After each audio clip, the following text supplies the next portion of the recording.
दोपहर के 12 बज चुके थे, लेकिन अभी तक रघुवीर सहाय अपने रोज के रूटीन के हिसाब से हवेली के आंगन में बैठने नहीं आए थे। वैसे तो रोज इस समय तक वो अपने रॉकिंग चेयर पर बैठकर हुक्के का स्वाद लेते हुए अपने सर्वेंट से अपने खेत खलियानों और बाकी बिजनेस की जानकारियां लिया करते थे, लेकिन आज वो इस वक्त अपने बेडरूम में बेजान से पड़े थे। उनके बिस्तर से कुछ ही दूरी पर उनका छोटा बेटा अरविंद एक किताब में नजर गड़ाए बैठा था। धीरे धीरे आसमान में बादलों के साथ साथ रघुवीर सहाय के दिमाग में भी कोई सोच गहरा रही थी कि तभी एक जानी पहचानी आवाज ने उनका ध्यान खींचा। उनका खास नौकर दुखीराम अपने बेटे छोटू के साथ उनके हालचाल जानने आया था। प्रणाम मालिक। अरे छोटू, साहब के पैर छू के आशीर्वाद लो। अरे दुखीराम, और सुनाओ कैसे आना हुआ? और ये तुम्हारा बेटा है क्या? बहुत बड़ा हो गया है। जी मालिक, हमारा बेटा छोटू है। ये आज ही गांव से लौटे तो पता चला कि आपका तबीयत ठीक नहीं है, तो बस भाग के चले आए। अरे एकदम से क्या हो गया मालिक? आप इतना बीमार कैसे हो गए?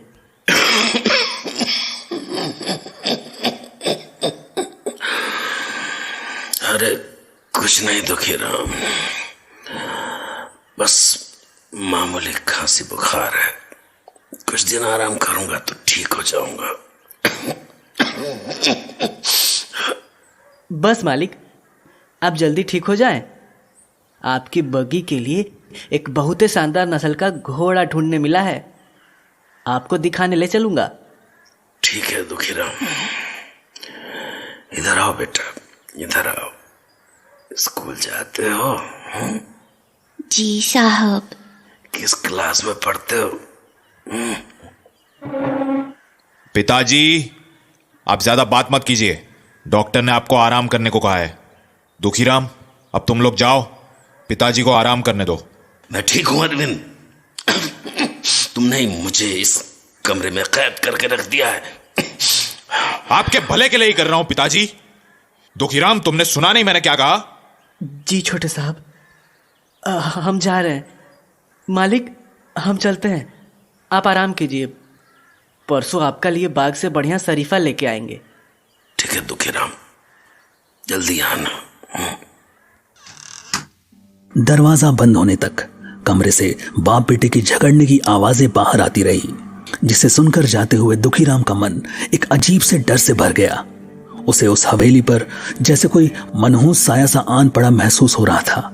अपने बेटे को लगभग खींचते हुए वो घबराया हुआ सा हवेली के लोहे के बड़े से गेट की ओर बढ़ा जा रहा था कि तभी वो बड़े साहब के वकील से टकरा गया। इस टक्कर से लड़खड़ा सा गया। अरे वकील साहब, देख के। बाबू। अरे क्या हुआ छोटू, गिर गए? चलो चलो, खड़ा हो जाओ जल्दी से। आपको चोट तो नहीं आई वकील साहब? देख के नहीं चल सकते? जाने किस दुनिया में खोए चले जा रहे हो। बड़ी जल्दी में दिख रहे हैं वकील साहब, कुछ तो गड़बड़ है। भगवान जाने कौन सा आफत आने वाला है। चलो छोटू बेटा, चलते हैं। हाँ पिताजी, जल्दी चलिए, हमको यहाँ डर लग रहा है। नमस्ते अरविंद जी, कैसी तबीयत है अब सहाय साहब की? कल से बुखार कम हो गया है, लगता है कि ठीक हो जाएंगे। बाकी तो आप जानते ही हैं। चलिए उधर चल के बात करते हैं। वैसे इसकी तो मुझे बिल्कुल उम्मीद नहीं थी। ऐसे तो आपकी सारी मेहनत पर पानी फिर जाएगा। वही तो वकील साहब, तभी तो समझ में नहीं आ रहा कि क्या करूं। इनकी बीमारी का सुन के मैं वापस इसीलिए आया था कि शायद इस बार काम हो जाए, लेकिन न जाने कौन सी जड़ी बूटी खा रखी है इन्होंने।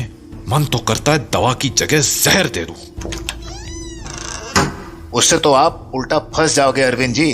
फिलहाल तो आपके लिए ये जानना जरूरी है कि उन्होंने मुझे जो चिट्ठी भिजवा के बुलाया है उसमें उन्होंने अपनी वसीयत की बात की है। वसीयत? पर पिताजी को वसीयत करने की क्या जरूरत है? उनका अब है ही कौन मेरे अलावा? बड़े भैया की मौत के बाद सब मुझे ही तो मिलना है, फिर वसीयत की क्या जरूरत है? ये तो मुझको भी समझ नहीं आ रहा है। आपके बड़े भाई जिंदा होते तो कुछ बात समझ भी आती, लेकिन जब आप उनके इकलौते जिंदा वारिस हो तो फिर वसीयत लिखने का मतलब मुझे तो नहीं दिखाई दे रहा। खैर, अब परेशान मत हो, मैं उनसे मिलके आता हूँ। जो भी बात होगी उनसे मिलने के बाद आपको बताऊंगा। आप यहीं बैठ के मेरा इंतजार करना। ठीक है, लेकिन ध्यान रखना, बीमारी में भी दिमाग बहुत चल रहा है उनका। कहीं उनको शक ना हो जाए कि आप मुझे सारी बातें बता रहे हो। चिंता मत करो, हम वकीलों को पता होता है कि कहाँ क्या बोलना है। समझता हूं। ना जाने अब ये साला वसीयत का क्या नाटक है। वसीयत शब्द सुनकर उसके दिमाग में एक उथल पुथल मच चुकी थी। उसके दिमाग में 5 साल पहले की वो रात सिनेमा की तरह चलने लगी, जब बड़े भाई की पहली बरसी के अगले दिन उसकी अपने पिताजी से बहस हुई थी। आपको तकलीफ क्या है पिताजी? इतनी बड़ी प्रॉपर्टी होते हुए भी मुझे बार बार आपसे पैसे मांगने पड़ते हैं। ये प्रॉपर्टी मैंने तुम्हारी अय्याशियों के लिए नहीं बनाई है अरविंद। तुम्हारे भाई को गुजरे अभी साल भर हुआ। अभी कल ही उसकी बरसी हुई है। तुम तो उसकी बरसी में भी नहीं आए हैं? और ऊपर से आज तुम इतनी बड़ी रकम की मांग लेके मेरे सर पे आ खड़े हुए। अरे तो कौन सी आफत आ गई? 4 पैसे मांग लिए तो। भैया की मौत के बाद वैसे भी ये सब मेरा ही हुआ ना, फिर भी आप मुझे भिखारियों की तरह ट्रीट कर रहे हैं। मैं फिर एक बार आपसे पूछ रहा हूं, आप मुझे पैसे दे रहे हैं या नहीं? नहीं, बिल्कुल नहीं। और ये बात कान खोल के सुन लो आज। क्यों नहीं? क्या करेंगे इतनी दौलत तिजोरी में बंद रखकर? आप मर के अपने साथ ऊपर ले जाएंगे क्या? अरविंद, बरसों से देख रहा हूं तुम्हारी अय्याशियों को। इसीलिए तुमको दिल्ली भेजने का फैसला किया था मैंने। हाँ, दिल्ली?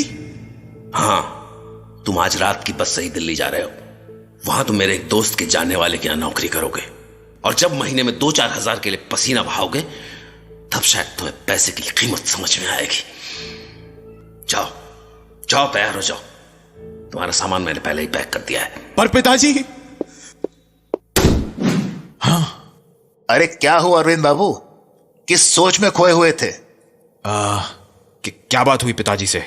आखिर उनके मन में चल क्या रहा है? और ये वसीयत का क्या नाटक है? कहीं ये फिर एक बार मेरे सपने तोड़ने का मन तो नहीं बना बैठे हैं? जल्दी बताइए वकील साहब, मेरा दिल बैठा जा रहा है। खबर अच्छी नहीं है अरविंद जी। आपके पिताजी ने अपनी ज्यादातर जायदाद किसी अनाथ आश्रम के नाम कर दी है। ये हवेली भी, ये देखिए, कागजात बना चुके हैं वो। बस अब मुझे कचहरी में ले जाके रजिस्ट्री करानी है इसकी। क्या? नहीं, मैं इस बार अपना काम बिगड़ने नहीं दूंगा, किसी भी कीमत पर नहीं। अब जो करना है मुझे खुद ही करना होगा। ये सारी दौलत मेरी है, एक पाई, ये सब मेरा है, सब कुछ, चाहे इसके लिए मुझे कुछ भी करना पड़े।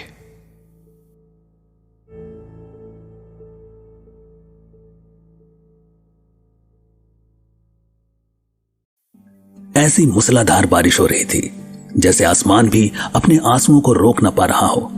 और ऐसे में रघुवीर सहाय की हवेली में आज भारी भीड़ जमा थी। क्या आदमी, क्या औरत, बच्चों तक की आंखों में आंसू थे।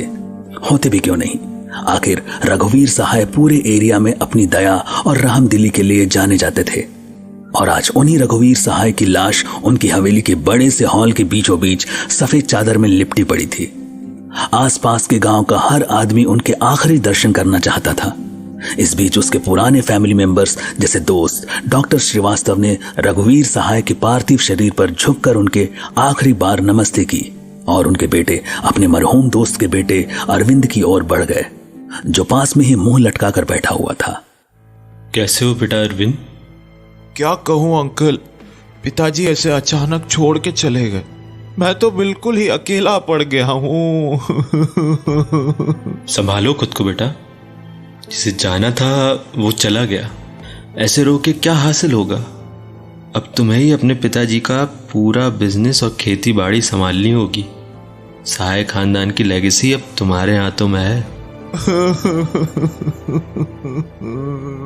अंकल, मैं कैसे करूंगा अंकल? मुझे तो कुछ समझ नहीं आ रहा। अब करना तो पड़ेगा बेटा। उनकी इतनी बड़ी जायदाद को देखने वाले तुम अकेले ही तो हो। वो तो है अंकल, अब मुझे ही तो संभालना होगा ये सब। लेकिन बेटा, मुझे ना एक बात समझ नहीं आई। क्या बात है अंकल? तुम्हारे पिताजी को जब कल सुबह देखने आया था तब तो वो ठीक लग रहे थे, बोल भी आराम से रहे थे। तुम भी तो वहीं थे ना बेटा? तुम्हें भी याद होगा बेटा कि उनकी आवाज में भी वो पहली वाली बात लौट आई थी। फिर अचानक फिर क्या अंकल? कुछ समझ नहीं आया बेटा, एकदम से ऐसा क्या हो गया उनको। एक डॉक्टर होने के नाते मैं उनकी मौत का रीजन समझ नहीं पा रहा हूँ। कोई अरे डॉक्टर साहब, अब इन सब बातों का क्या लेना देना। अरविंद वैसे भी बहुत परेशान है, आप इस तरह की बातें करके उसको और दुखी कर रहे हैं। बुजुर्ग आदमी थे सहाय साहब, हो सकता है रात में एकदम से हार्ट फेल हो गया हो।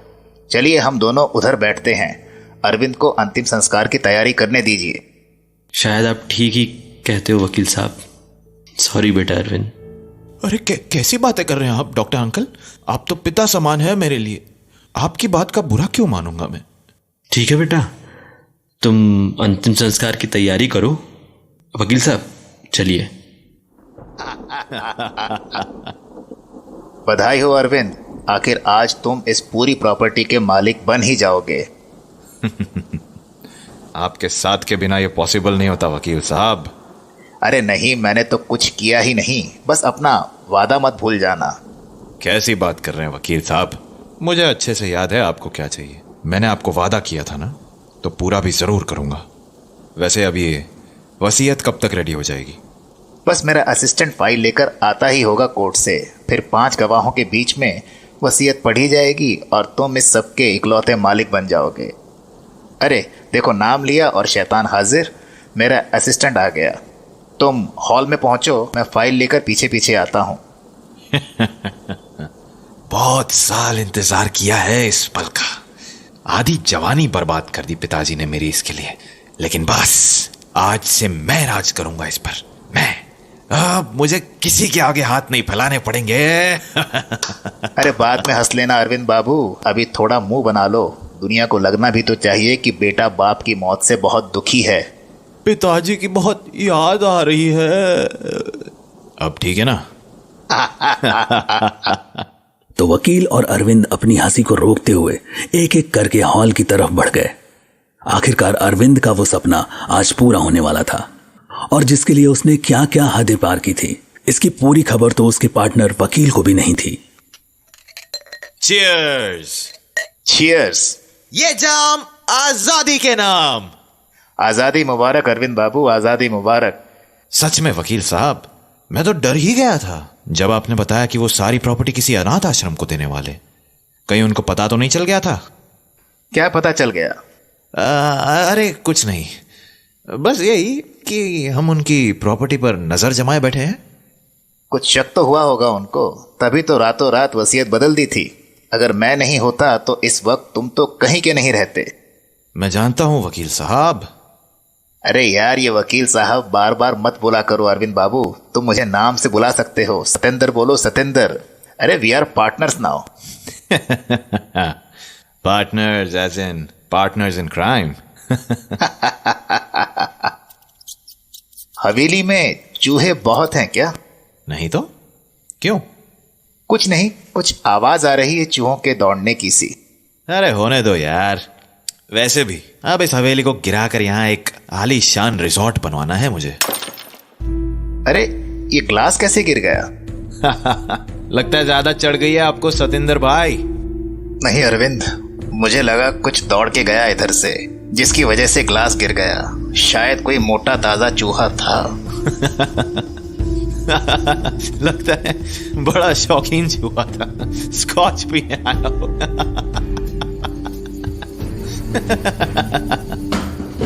हाँ, ये बुक्स कैसे गिर गई अपने आप? मैंने बोला ना, कोई मोटा ताजा चूहा है। अरे साला उधम मचा के रखा है इन चूहों ने, सारा नशा उतार दिया। ये बुक्स कैसे गिर गई? ऐसा कौन सा बड़ा चूहा है कि साला जो इतनी भारी भरकम बुक्स गिरा दी? साला कोई भूत तो नहीं आ गया हवेली में? अरे अरुण भाई, जल्दी से बुक्स वापस शेल्फ पर रखो और एक ग्लास मंगवाओ यार। बर्फ गली सी जा रही है। साला मैं भी एक नंबर का बेवकूफ हूँ, क्या क्या सोचने लगा। लगता है कुछ ज्यादा ही चढ़ गई है मुझे। वकील साहब, मैं वॉशरूम होके आता हूँ, बॉटल पूरी खत्म मत कर देना तब तक। अरे भाई, मेरा ग्लास तो चूहे ने पहले ही गिरा के तोड़ दिया, तो मैं कैसे पीऊंगा? लौट के आओ तो दूसरा ग्लास निकालना। हाँ है, लौट के निकालता हूँ। यार मुझे ध्यान रखना पड़ेगा कि फिर कभी इस कमीने वकील के सामने जुबान न फिसले। अगर उसे वो बात पता चल गई तो ये मेरे लिए खतरनाक हो सकता है।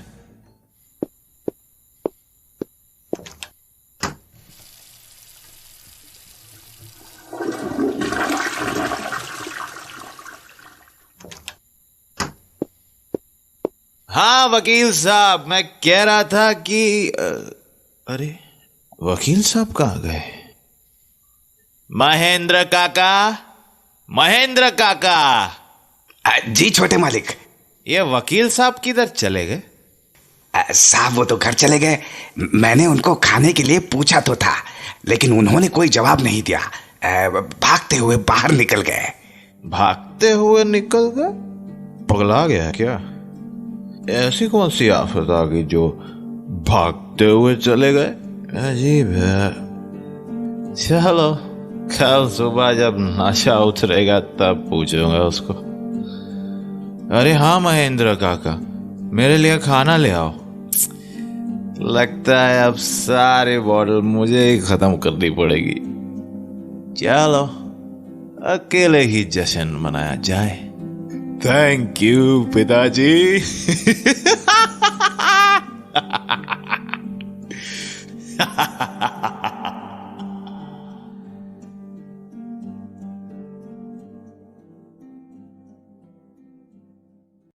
अरविंद सहाय अपनी बग्घी से उतरकर मेन डोर की तरफ बढ़ गया। उसके मन में बार बार यह सवाल उठ रहा था कि आखिर ऐसा क्या हुआ था जो वकील रात को बिना बताए हवेली से भाग खड़ा हुआ। दरअसल उसे डर बस इस बात का था कि कहीं वो राज वकील को पता तो नहीं चल गया, जो उसके अलावा कोई भी नहीं जानता था। अपने मन में उठे सवालों का जवाब जानना उसके लिए जरूरी था। यही सोचते सोचते उसकी उंगली वकील के घर की डोरबेल की तरफ बढ़ गई। लगता है अभी तक सो रहा है। कोई है? अरे वकील साहब, दरवाजा खोलिए। अरे वकील साहब, क्या हुआ आपको? ठीक तो है ना? अंदर आइए। सब ठीक है ना? आप तो ऐसे लग रहे हैं जैसे रात भर सोए ही नहीं। बैठ के बात करते हैं। चाय पियेंगे? जी बिल्कुल। मैं तो सुबह सुबह इसीलिए मिलने आया था आपसे, क्योंकि कल रात आप बिना बताए चले गए। नौकरों ने बताया कि आप बहुत डरे हुए थे। ऐसा क्या हो गया था? 2 कप चाय लाना जरा, और साथ में कुछ नमकीन भी। 2 घूंट चाय पी लूं तब शायद दिमाग सही से काम करेगा। हाँ, बस ट्रे इधर रख दो और हम दोनों को अकेला छोड़ दो। वकील साहब, आप तो डरा रहे हो यार। ऐसी क्या जरूरी बात है जो आपने नौकर को भेज दिया? सस्पेंस खत्म भी करिए अब। अरविंद, समझ नहीं आ रहा कि जो बात मैं तुम्हें बताने जा रहा हूं उस पर तुम भरोसा करोगे या नहीं, लेकिन मुझे इतना पता है कि कल रात जो भी मैंने तुम्हारी हवेली पर देखा वो सच है। ऐसा क्या हो गया वकील साहब? अब तो सचमुच मुझे भी डर लग रहा है। कहीं इस कमीने को वो राज तो नहीं पता चल गया। अरविंद, तुम्हारी हवेली श्रापित है। It is cursed। श्राप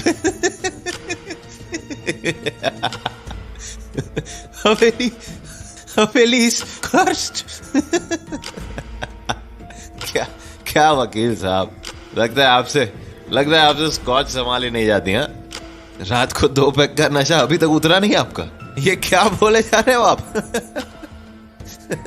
अरविंद, मैं मजाक नहीं कर रहा हूं, मैंने खुद अपनी आंखों से देखा है। अच्छा, जरा बताइए कि कौन सा भूत प्रेत चुड़ैल देख लिया आपने मेरी हवेली में? एक हाथ देखा मैंने। हाथ? किसका हाथ देख लिया भाई? अरे आप भी अपनी वकालत छोड़ के ज्योतिषी बन गए क्या आप? मैं सच बोल रहा हूं अरविंद, कल रात मैंने तुम्हारी हवेली में एक कटा हुआ हाथ देखा। हाँ? कटा हुआ हाथ? किसका कटा हुआ हाथ? कहां देख लिया भाई? जिस हॉल में हम बैठ के ड्रिंक कर रहे थे ना, वहीं पर। और कब देखा आपने ये कटा हुआ हाथ? जब तुम वॉशरूम गए थे तब वो हाथ बुक शेल्फ के ऊपर घूम रहा था, और जैसे ही मेरी नजर उस पर पड़ी तो मेरी पूरी दारू उतर गई साली। अब तो मुझे पूरा कॉन्फिडेंस है कि आपसे स्कॉच नहीं संभाली जाती है, और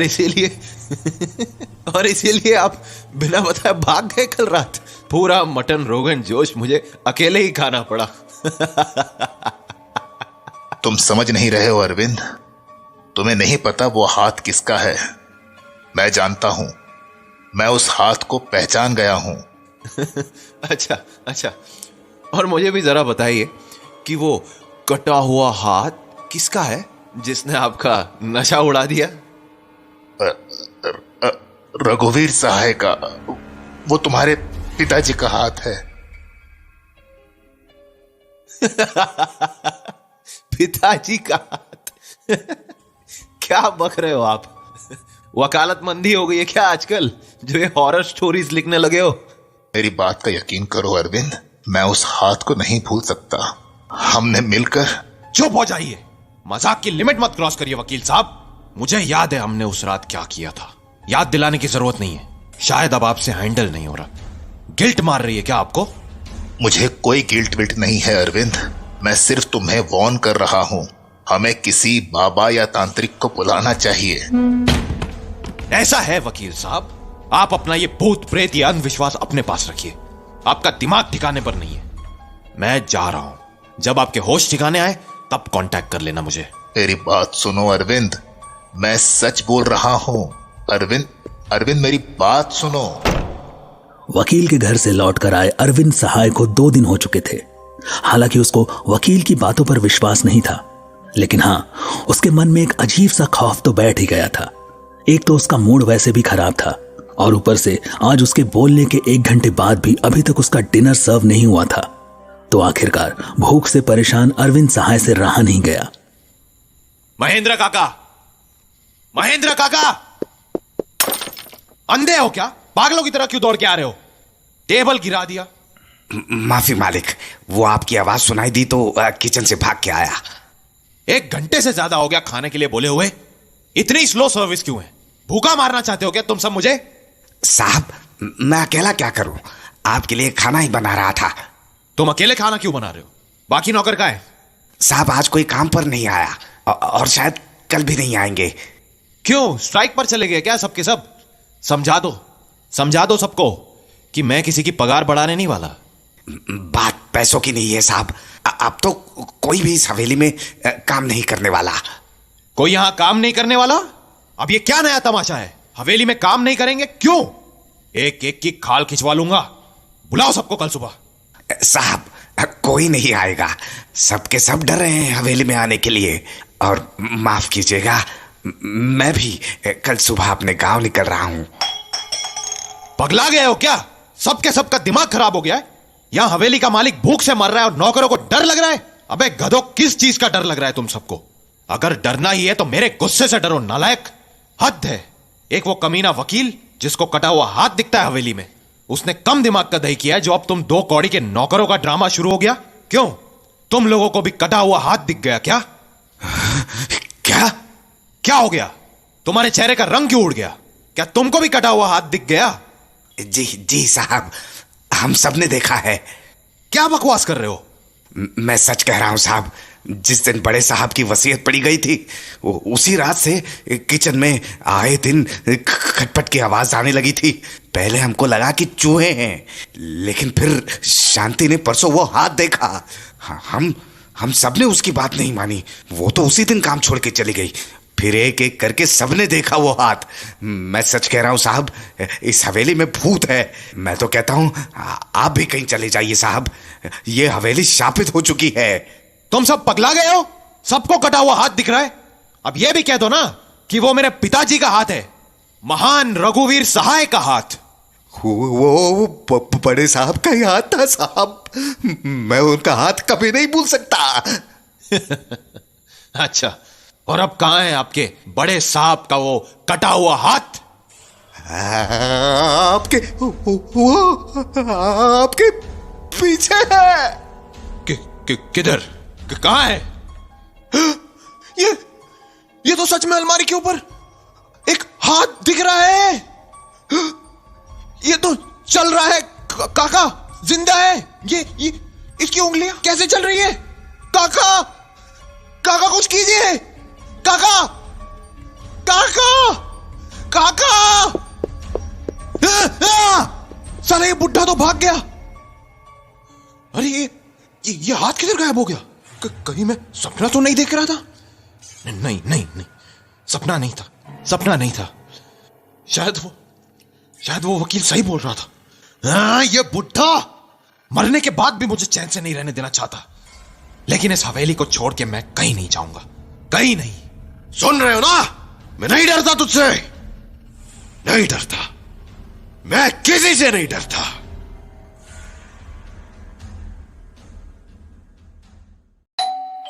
अरविंद सहाय तेज कदमों से दरवाजे की तरफ भागा। उसके लिए इस हवेली में एक एक पल काटना मुश्किल हो रहा था। एक तरफ उसके मन का डर उसको हवेली छोड़ के भागने को कह रहा था, तो वहीं उसके मन का लालच उसे इस आलीशान हवेली को छोड़ने से रोक रहा था। पिछली पूरी रात हवेली में अकेले काटना उसके लिए बहुत मुश्किल रहा था। इसलिए आखिर उसने हेल्प के लिए उस आदमी को बुलवा ही लिया जो उसके पाप में उसका पार्टनर था। अरे भाई, खोल रहा हूं, थोड़ा पेशेंस रखो यार। कहो अरविंद, कैसे याद किया? अरे वकील साहब, अच्छा हुआ आप टाइम से आ गए। आना ही पड़ा। तुम्हारे महेंद्र काका आए थे तुम्हारा इनविटेशन देने। उनके हाथ में एक पुराना सा संदूक देख के ही मैं समझ गया था कि तुमने मुझे क्यों बुलाया। तो बोलो, कुछ दिख गया क्या? अरे भाई, जाने भी दो। मान तो रहा हूं कि आपकी बात सच थी। अब बस प्लीज आप मेरी हेल्प कीजिए। जिस हवेली, जिस प्रॉपर्टी को पाने के लिए हम दोनों ने इतना कुछ कर दिया, उसको ऐसे ही बर्बाद तो नहीं होने दे सकते ना। और अभी बात ज्यादा फैली भी नहीं है। अगर अभी हम दोनों ने मिलकर इस प्रॉब्लम को सॉल्व कर दिया तो ठीक है, वरना ना मेरा हवेली गिराकर रिसॉर्ट बनाने का सपना पूरा होगा और ना आपको उस रिसॉर्ट में 40% की पार्टनरशिप मिलेगी। यकीन मानो अरविंद भाई, बस यही लालच मुझे इस हवेली तक ले आया, वरना उस रात तो मैंने कसम खा ली थी कि कभी दोबारा इधर झांकने तक नहीं आऊंगा। क्या करना है? बुलाऊं किसी तांत्रिक को? नहीं नहीं, किसी तांत्रिक वांत्रिक को बुलाने की जरूरत नहीं है। तो फिर कैसे लड़ोगे उस शैतान से? देखो, जितने ज्यादा लोग जानेंगे उतना ही हमारा भांडा फूटने का खतरा बढ़ेगा। इसका मतलब यह है कि मामले को हम दोनों को ही हैंडल करना होगा। वो कैसे? अरे है तो वो एक हाथ ही ना, अब चाहे पिताजी का हो या... देखो, उसको मिलके पकड़ते हैं और एक मजबूत से बॉक्स में बंद करके उस पर एक मोटा सा लॉक मार के कहीं दूर जमीन के नीचे उसे दफना देते हैं। बात तो सही है तुम्हारी, तो फिर कब करना है ये? अच्छे काम में देरी किस बात की? और वैसे भी वो हाथ अंधेरा होने के बाद ही बाहर आता है और अभी सनसेट होने ही वाला है। अब तो चल के तैयारी कर लेते हैं। वैसे भी ये अच्छी बात है कि हवेली में आज सिर्फ हम दोनों ही हैं। साला सांप भी मर जाएगा और लाठी भी नहीं टूटेगी। ठीक है, तो किधर चलें फिर? वहीं जहां आपने पहली बार उस डेविल को देखा था, वहीं खत्म करते हैं पिताजी का ये किस्सा, वन लास्ट टाइम। ठीक है, तो फिर चलो। 6 बज गए, बस अंधेरा हो ही गया। तो अब कभी भी वो हाथ बाहर आ सकता है। सुना तुमने? वही चूहे के दौड़ने की सी आवाज, ये पक्का वही है। हाँ, लेकिन है किधर? वकील साहब, आप उधर देखो, मैं इस तरफ नजर रखता हूं। वो कमीना यहीं कहीं है। सामने तो आए एक बार हरामी। उधर अलमीरा के पास से आवाज आ रही है। किधर? वो उस अलमीरा के पीछे हैं। रुको, मैं आता हूं। अलमायरा को दीवार की तरफ धक्का देते हैं, वहीं कुचल देते हैं साले को। ठीक है, मेरे 3 गिनते ही धक्का देना। जल्दी करो, वो अभी अलमीरा के पीछे ही हैं, कहीं निकल ना जाए। 1 2 3 पुश। यस, मर गया साला, कचूमर निकल गया होगा उसका। No no no no no no no no no no no, वो बच गया। Bloody hand. सुनो अरविंद, मैं अभी भी बोल रहा हूं, किसी तांत्रिक को बुलाते हैं। ये शैतान का हाथ है, इसको पकड़ना या मारना इतना आसान नहीं होगा। चुप रहो यार, मैं हार नहीं मानूंगा। आज इस हवेली में या तो मैं रहूंगा या पिताजी का वो शैतानी हाथ रहेगा। पर अब करना क्या है? लगता है अब उसको गुस्सा आ गया है, सब तोड़-फोड़ रहा है वो। अरविंद जल्दी बोलो, क्या करना है? रुको, इस बार जल्दबाजी नहीं करनी है। मचा दो उसको, उठा रख। हम सही टाइम और सही चांस का वेट करते हैं। लगता है आज इन दोनों बाप बेटे के चक्कर में जान जाएगी। कहां चला गया? कोई मूवमेंट नहीं, कोई आवाज नहीं। वो रहा बुक शेल्फ में घुसा। अभी मैंने देख लिया उसको। क्या करना है? फिर से कोशिश करें पकड़ने की। एक आइडिया तो आ रहा है, शायद काम कर जाए। जो भी है जल्दी करो, मेरी हिम्मत जवाब दे रही है। सुनो, जिस शेल्फ में वो घुसा है उसके दोनों एंड्स पर सबसे भारी बुक्स रखी हुई है। मैं एक एक करके बीच की बुक्स निकालूंगा, तुम धीरे धीरे आगे वाली हैवी बुक्स को पीछे की तरफ पुश करना। बस तो दोनों बुक्स के बीच में उस शैतान के हाथ को दबा के फंसा लेंगे। भूतिया ही सही है तो बुड्ढे का ही हाथ ना। इतनी ताकत नहीं होगी साले में कि इतनी सारी बुक्स को धक्का दे सके। हाँ, ये सही रहेगा। धीरे बोलो और ध्यान रखना, टाइमिंग सही होनी चाहिए। हम दोनों की टीम की तरह खेलना होगा। जरा सी भी गड़बड़ हुई तो वो हाथ फिर से फिसल जाएगा। ओके। जैसे ही मैं एक बुक निकालूं तो तुम भी बाकी की बुक्स को पीछे पुश करना, समझे? चलो स्टार्ट। ना, फंस गया साला। अरे पर अब क्या? ये बहुत ताकत लगा रहा है, जल्दी कुछ करो। आगे वाली बुक को पुश करने की कोशिश कर रहा है। बस थोड़ा सा रोको, मैं बॉक्स लेके आता हूं।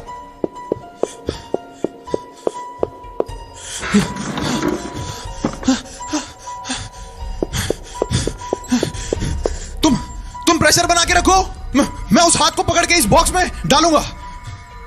बस जैसे ही मैं उस बॉक्स में डालूं तुम बॉक्स को बंद कर देना। जल्दी करो अरविंद, मैं और नहीं रोक सकता इसको। बस पिताजी, अब आपके आराम का वक्त खत्म हो चुका है। ये बॉक्स का ढक्कन खोलने की कोशिश कर रहा है। कुछ करो अरविंद। करता हूं, लॉक करता हूं। बस हो गया। अब ये नहीं निकल सकता इस बॉक्स से कभी भी।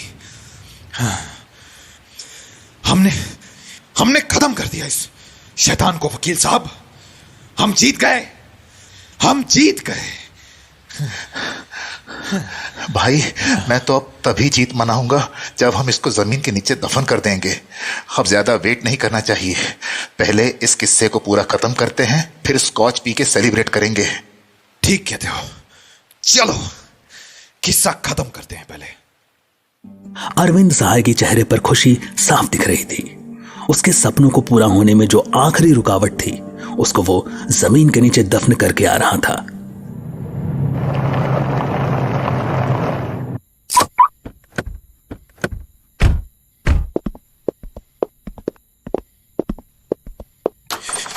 बाप रे, बड़ी ठंड हो रखी है। सच में भाई, अब तो स्कॉच पीकर ही रिलीफ मिलेगा। रखे हो ना? अरे बिल्कुल, आज तो पी के टुन होना बनता है। बैठिए आराम से। आज तो स्कॉच पीने में अलग ही मजा आएगा, क्यों वकील साहब? साला, आज तो मैं जी भर कर पीऊंगा भाई। पिछली बार की कसर भी पूरी करनी है। बिल्कुल, फिकर नॉट भाई, स्कॉच की कमी नहीं है। जितनी मर्जी गटकते जाइए। ये जाम आजादी के नाम, चीयर्स। अरे वकील साहब, क्या हुआ? अरे चीयर्स बोलिए भाई। तुम्हारे पीछे है वो, अलमीरा के ऊपर बैठा हुआ है। कौन? वही शैतान का हाथ।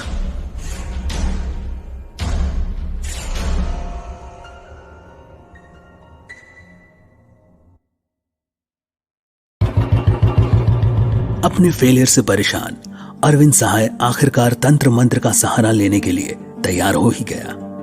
तो कुछ ही देर में पाप में उसके साझेदार वकील साहब की बाइक हवेली के गेट पर पहुंच चुकी थी। बाइक के पीछे बैठे उस तांत्रिक को देखकर अरविंद को यकीन नहीं हो रहा था कि उसको कभी ऐसे आदमी की हेल्प लेनी पड़ सकती थी, क्योंकि आज तक वो ऐसे लोगों को ढोंगी ही मानता आया था। मानता तो वो वैसे भूत प्रेत को भी नहीं था, लेकिन अब उसके मानने या ना मानने से फर्क भी क्या पड़ता था। अरविंद, ये अघोरी बाबा है जिनके बारे में मैंने तुम्हें बताया था। नमस्ते बाबा जी। खुश रहो बच्चा, कहो क्या परेशानी है?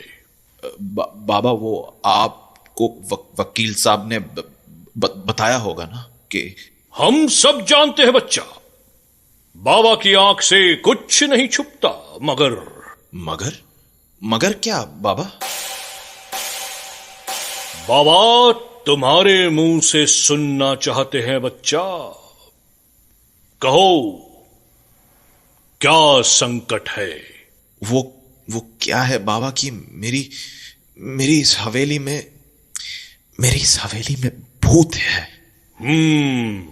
क्या हुआ बाबा? आप क्या सोचने लग गए? बाबा सोच नहीं रहा, बाबा देख रहा है उस शैतानी आत्मा को। पर चिंता मत कर बच्चा, बाबा उस शैतान की आत्मा को नरक की आग में जलाकर रख देगा। पर बाबा, वो आत्मा नहीं है। क्या मतलब? वो आत्मा नहीं है, वो सिर्फ एक हाथ है। अरे वकील साहब, ये क्या बोल रहा है? आपने तो सिर्फ इतना बोला था कि भूत प्रेत का चक्कर है। ये हाथ का क्या लफड़ा है? अरे बाबा जी, शांत हो जाइए। अरविंद, चलो अंदर चल के बातें करते हैं। क्यों बाबा जी, चलिए थोड़ा चाय नाश्ता किया जाए। और चाय बनाएगा कौन? सारे नौकर तो भाग गए, ना कोई दूध निकालने वाला है ना चाय बनाने वाला। अरे शांत हो जाओ अरविंद भाई। तुम एक काम करो, बाबा को पूरा मैटर समझाओ। मैं बाजार से कुछ खाने पीने के लिए लाता हूं। ठीक है, चलिए बाबा, अंदर ही चल के बात करते हैं।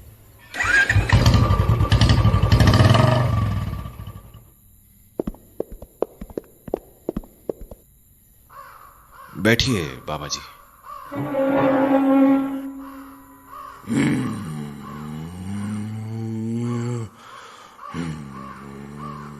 जय महाकाली।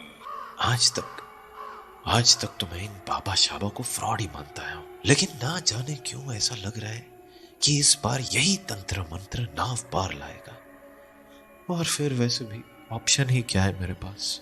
बोलो बच्चा, बताओ क्या समस्या है? वो क्या है ना बाबा जी, जब से पिताजी का देहांत हुआ है तब से इस हवेली पर लगता है किसी ने जादू टोना करा दिया है। एक कटा हुआ हाथ पूरे घर में यहां वहां दौड़ता रहता है। सारे नौकर डर के मारे हवेली छोड़कर भाग चुके हैं। बस मुझे उस हाथ से छुटकारा दिलवा दीजिए प्लीज।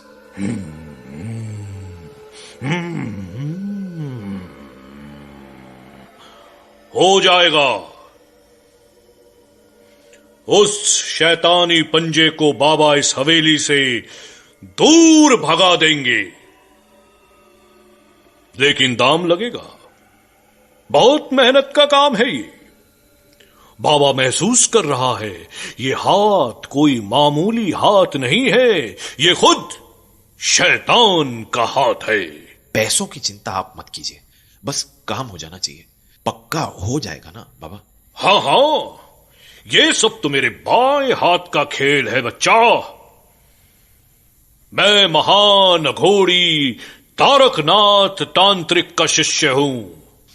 बड़े बड़े भूत भगाए हैं मैंने। ये हाथ वात तो क्या ही है, चुटकियों का काम और मोटा दाम। देखो बच्चा, बाबा की बात पर शक नहीं करते।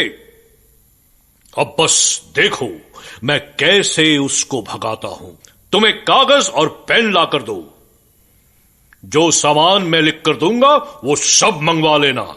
आज अंधेरा होने के बाद मैं हवेली के अंदर अकेला हवन करूंगा, तुम बाहर रुकना।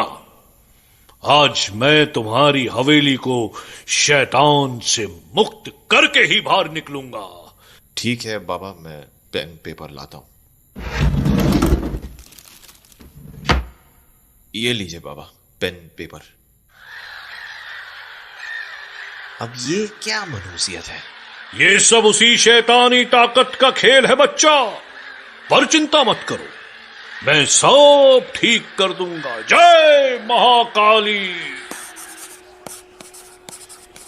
ये लो बेटा, अब बस मुझे उस कमरे में ले चलो जहां तुमने पहली बार उस शैतानी हाथ को देखा था। उसके बाद शाम का इंतजार करना होगा। ठीक है बाबा, चलिए मेन हॉल में, वहीं पिताजी की लाइब्रेरी है जिसके पास मैंने उसको देखा था पहली बार।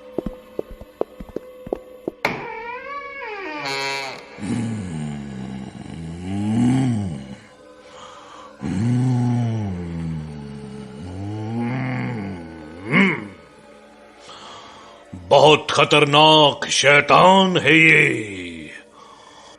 रक रक खूनी पंजा, खून करने आया है ये किसी का। खून? क्या बोल रहे हैं बाबा? शांत, बाबा को अपना काम करने दो। अरविंद, कहां हो भाई? चाय नाश्ता आ गया है, जल्दी आओ यार, भूख लगी है। बाबा चलिए, चाय नाश्ता आ गया है। इसके बाद शाम हुई, सूरज डूबा। तंत्र साधना के लिए अघोरी बाबा का बताया हुआ सारा सामान आ चुका था, लेकिन आज हवेली चांद की रोशनी में जगमगा रही थी। अरविंद और वकील दोनों हवेली के बाहर खड़े होकर हवेली की तरफ देख रहे थे, जबकि अंदर अघोरी बाबा अपनी तंत्र साधना शुरू कर चुके थे, जबकि अरविंद और उसका साथी वकील बाहर एक अजीब से खौफ में डूबे थे, इस आशा में कि शायद आज उन्हें उस खूनी पंजे से मुक्ति मिल सके। क्या हुआ अरविंद भाई? क्यों ऐसे बेचैनी में क्यों हो? पता नहीं वकील साहब, अजीब सा डर लग रहा है। पता नहीं क्यों मुझे कुछ सही फील नहीं हो रहा। सच बोलूं तो डर तो मुझे भी लग रहा है, लेकिन चिंता मत करो, बाबा बहुत पहुंचे हुए हैं। आज तुम्हारे पिताजी की आत्मा से मुक्ति मिल ही जाएगी। साला पता नहीं क्या हो रहा है। जो हाथ 10 फुट जमीन के नीचे बंद बॉक्स खोल के बाहर आ सकता है, उसको ये बाबा क्या सच में संभाल पाएंगे? मेरा दिल तो किसी अनहोनी की तरफ ही इशारा कर रहा है।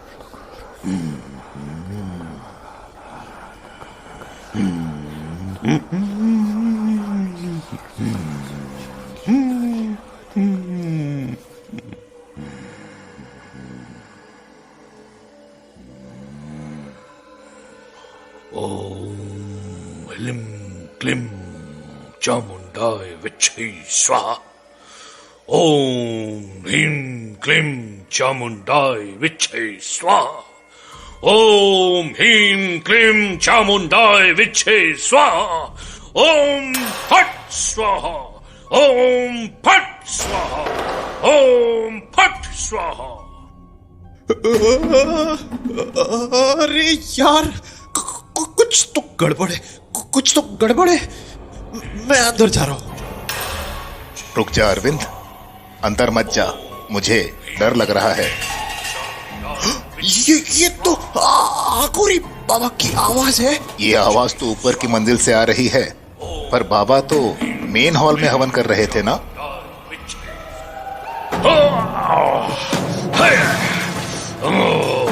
ओम काली कपालिनी भद्रकाली स्वाहा। ओम फट स्वाहा। ओम फट स्वाहा।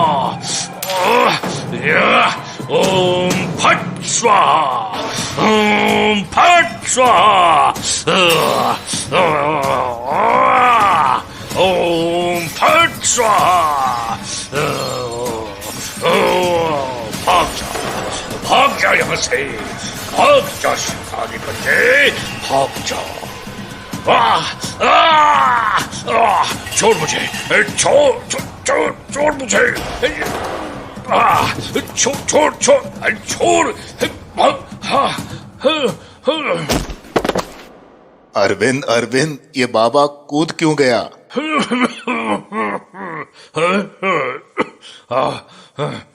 भयानक, भयानक है वो। नहीं छोड़ेगा किसी को, किसी को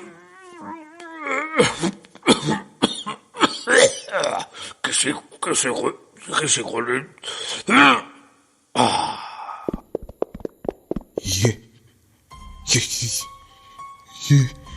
ये तो मर गया। हे भगवान, मर गया ये तो। उसने जान ले ली इस तांत्रिक की। चल भाई, भाग चलते हैं यहाँ से, वरना हम भी मारे जाएंगे। बहुत गड़बड़ हो गई। अरविंद, अरे कुछ बोलो भाई, कुछ तो बोल। नहीं छोड़ूंगा। अगर ये हवेली मेरी नहीं हो सकती तो किसी की नहीं होने दूंगा। डंडा कहाँ गया डंडा? ये रहा। क्या कर रहे हो अरविंद? डंडे में कपड़ा क्यों लपेट रहे हो? गाड़ी से पेट्रोल क्यों? हे भगवान, ये मशाल क्यों बना ली अरविंद? होश में आओ अरविंद।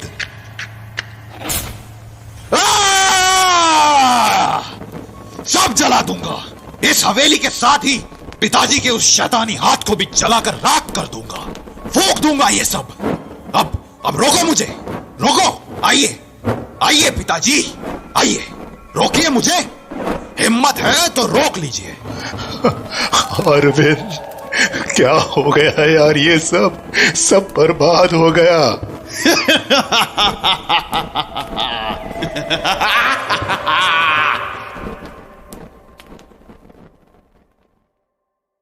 अरविंद सहाय और एडवोकेट सत्येंद्र सिंह की जिंदगी अब बस एक चूहे बिल्ली का खेल बनकर रह गई थी। हवेली को जलाने के बाद अरविंद को लगा कि वो हाथ भी उसके साथ जलकर राख हो जाएगा, लेकिन ये उसकी भूल थी। अब वो दोनों एक शहर से दूसरे शहर भाग रहे थे, क्योंकि वो खौफनाक हाथ उनका पीछा नहीं छोड़ रहा था। वो जहां जाते वहां वो हाथ भी पहुंच जाता और डर से उन्हें वहां से भी भागना पड़ता था। यही भागदौड़ उनको हिमालय में मसूरी तक ले आई, जहां रातें जितनी सर्द उतनी ही लंबी भी हो चुकी थी। ऐसा कब तक चलेगा अरविंद भाई?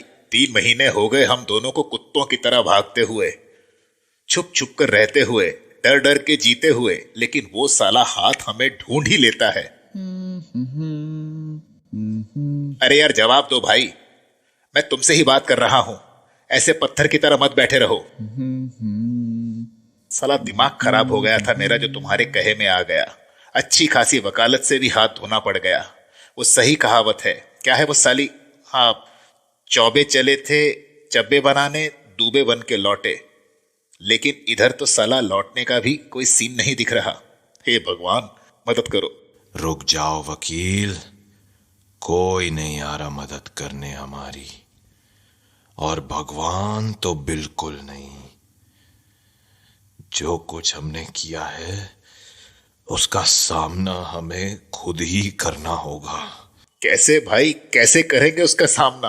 उसको पकड़ के दफन किया, वो साला वापस आ गया। अघोरी को बुलाया तो उसको मार दिया उसने। तुमने हवेली फूकी साली, वो फिर भी बच गया। हम गांव छोड़कर कलकत्ता गए, वो कमीना वहां भी आ गया। पटना, फिर कानपुर, आगरा, जहां छुपे वहां ढूंढ लिया उसने हमको। कैसे रोकेंगे उसको, कैसे? वो इधर नहीं ढूंढ पाएगा हमें।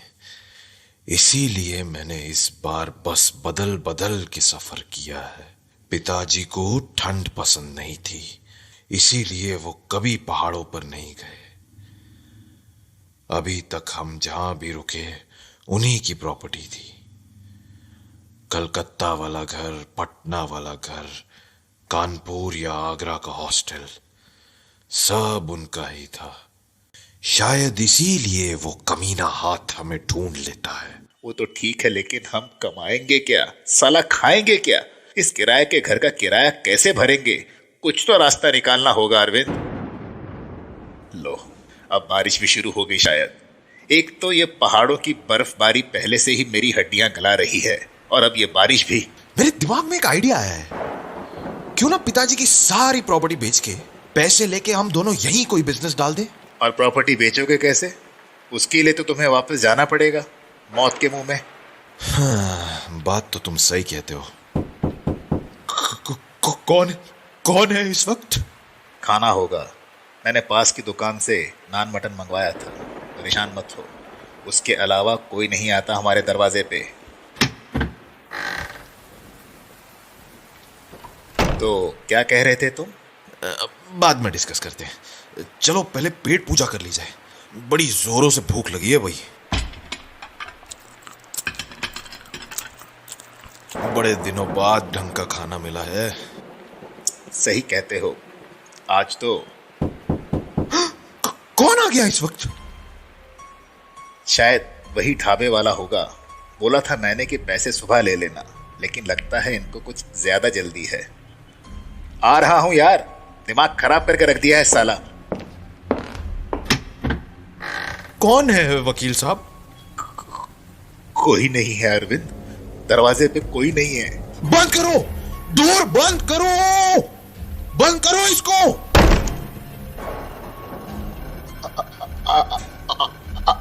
अरविंद, सारी विंडो चेक करो, सब बंद करो। उसको अंदर नहीं आने देना है, हरामी को।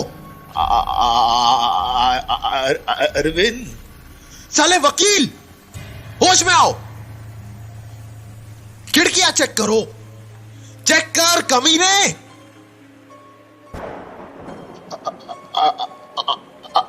अरविंद, वो आ गया, वो आ गया। अरे वो आ गया। वो हमको मार के ही जाएगा। वो मार देगा हमें, मार देगा। होश में आओ वकील, ब्लडी होश में आओ। वो कुछ नहीं कर सकता। अगर वो अंदर ही नहीं आ पाएगा तो वो कुछ नहीं कर पाएगा, समझे तुम? गलत किया आपने अरविंद। जबरदस्ती वसीयत पर साइन करवाया तुमने साई साहब से, जबरदस्ती। चुप हो जाओ वकील, चुप हो जाओ, बिल्कुल चुप। बहुत गलत किया हमने। लगता है दरवाजा तोड़ना चाहता है, कुछ करना पड़ेगा। वो दरवाजा तोड़ देगा अरविंद, फिर वो हमें मार देगा। साले कमीने, होश में आ जा, मेरी हेल्प कर बेवकूफ। मार डालेगा वो, मार डालेगा वो हम सबको। हम दोनों को मार कर ही रुकेगा वो। हम दोनों नहीं, हम दोनों को नहीं। वो हम दोनों को मारने नहीं आया है, वो सिर्फ तुम्हारी जान लेना चाहता है अरविंद। वो मुझे कुछ नहीं करेगा, वो सिर्फ तुम्हारे पीछे पड़ा है अरविंद, सिर्फ तुम्हारे। क्या बकवास कर रहा है वकील? दिमाग ठिकाने है तेरा? मैं सच बोल रहा हूं। वो हाथ सिर्फ तुम्हारे पीछे पड़ा है। और साला कितना बेवकूफ हूं मैं जो ये देख नहीं सका। तुमने मारा था रघुवीर सहाय को, तुमने उनका लेफ्ट हैंड तोड़ा था, तुमने उनका हाथ तोड़कर उनको मजबूर किया था वसीयत पर साइन करने के लिए। तुम अरविंद, तुम्हारी ही वजह से उनको हार्ट अटैक आया था और वो मर गए थे। मैं तो कहीं हो ही नहीं पिक्चर में। कमीने, तू उसी कमरे में था, तू भी शामिल था उसमें। मैं सिर्फ था, लेकिन मैंने कुछ किया नहीं था। जो किया तुमने किया। अगर रघुवीर सहाय मुझे दोषी मानते तो उनका हाथ एक बार भी मेरे घर पर क्यों नहीं आया? मैं तो कहीं हूं ही नहीं। तुम मरोगे अरविंद, तुम मरोगे केवल। मैं जा रहा हूं, मैं जा रहा हूं। कमीने, देखता हूं तू कैसे जाता है। ना, वहीं रुक जाओ अरविंद सहाय। अगर तुमने मेरी ओर एक भी कदम बढ़ाया तो मैं ये चाकू तुम्हारे कलेजे में उतार दूंगा। हाँ, एक भी कदम बढ़ाया तो ये चाकू तेरे सीने के पार होगा। मैं जा रहा हूं हमेशा के लिए, और मुझे रोकने की हिम्मत भी मत करना। सेठ जी, मैं दरवाजा खोल रहा हूं। आप अपने इस हरामखोर बेटे से ले लो अपना बदला। जो चाहे करो इस कमीने के साथ। मार डालो साले को, इसके साथ यही होना चाहिए। कुत्ते की मौत मारो इसको। बस मुझे जाने दो, मुझे जिंदा निकल जाने दो यहां से। नहीं, मुझे क्यों? मैंने कुछ नहीं किया। छोड़ दो मुझे सेठ जी, छोड़ दो। अरे छोड़ो। अरविंद वकील,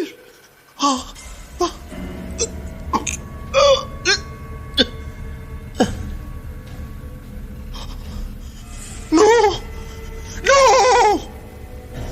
गॉड, मार दिया, चाकू घोंप दिया इसने गर्दन में। पिताजी के गोले पंजे ने मार दिया वकील को। उसका हाथ तोड़कर उसी का चाकू उसकी गर्दन में घुसा दिया। नो नो, अब ये मुझे भी मारेगा। कुछ करना होगा, कुछ तो करना होगा।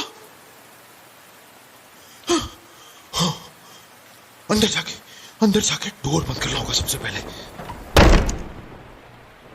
बोला था साले को कि हम दोनों के पीछे पड़ा है वो हाथ, लेकिन ज्यादा दिमाग था ना वकील के पास। अपनी मौत खुद बुलाई कमीने ने। पर अब मैं क्या करूं? अलमायरा, हाँ, ये अलमायरा ठीक रहेगी। डोर के आगे लगा देता हूं, वरना वो खूनी पंजा डोर तोड़ देगा।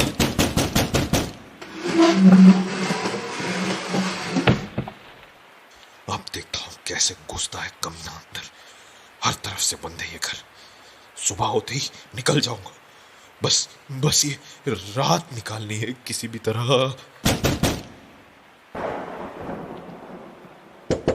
हाँ, आओ अंदर। दम है तो खिड़की तोड़ के दिखाइए पिताजी। विक्टोरियन एरा की सॉलिड विंडो है। आइए, देखता हूं कैसे अंदर आते हैं आप।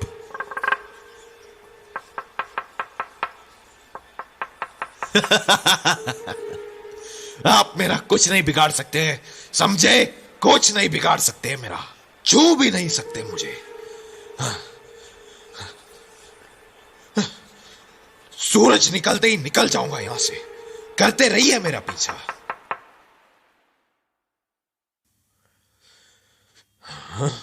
ये इतनी शांति कैसे हो गई अचानक? बारिश की आवाज भी बंद। कहीं हार तो नहीं मान ली पिताजी के शैतानी हाथ ने?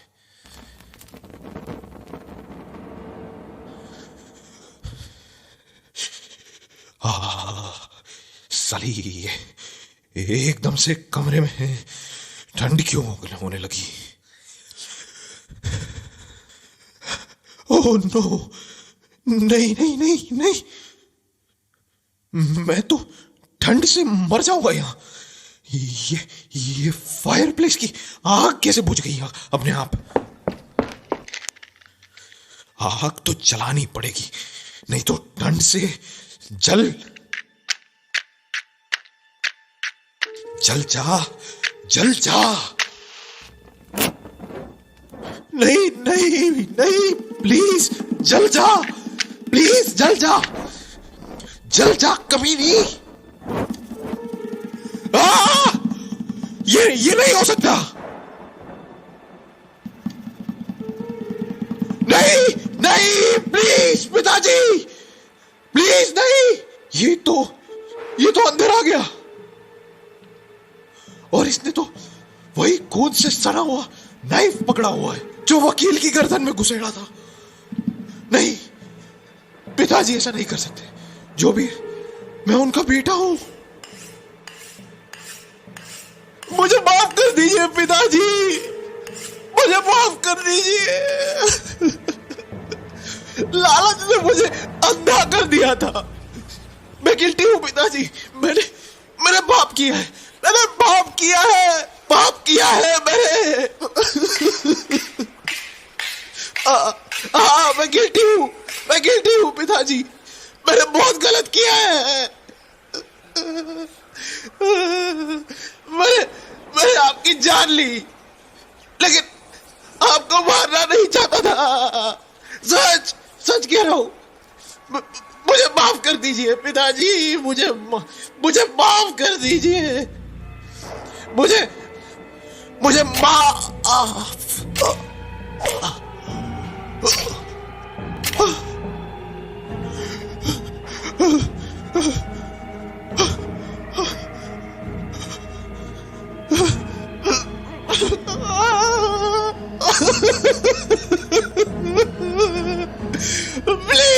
पिताजी, मुझे जाने दीजिए। मैं पुलिस को सब बता दूंगा।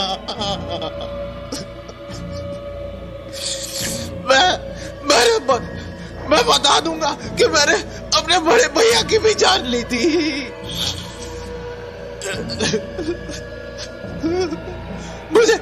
मुझे पता है कि आपको शक था। मैंने उनको जहर दिया था जिससे उनका हार्ट फेल हो गया। मैंने आपको भी वो जहर दिया था। मैं सब एक्सेप्ट कर लूंगा। बस ये चाकू फेंक दीजिए पिताजी, ये चाकू फेंक दीजिए। मैं कल सुबह ही घर जाकर खुद को भैया और आपकी हत्या करने के लिए अरेस्ट करवा लूंगा। मुझे माफ कर दीजिए पिताजी, प्लीज मुझे माफ कर दीजिए।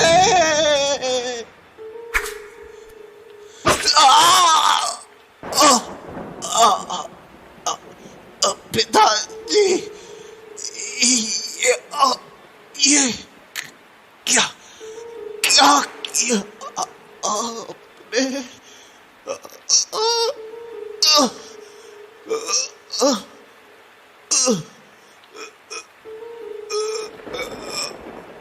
ये क्या किया पिताजी?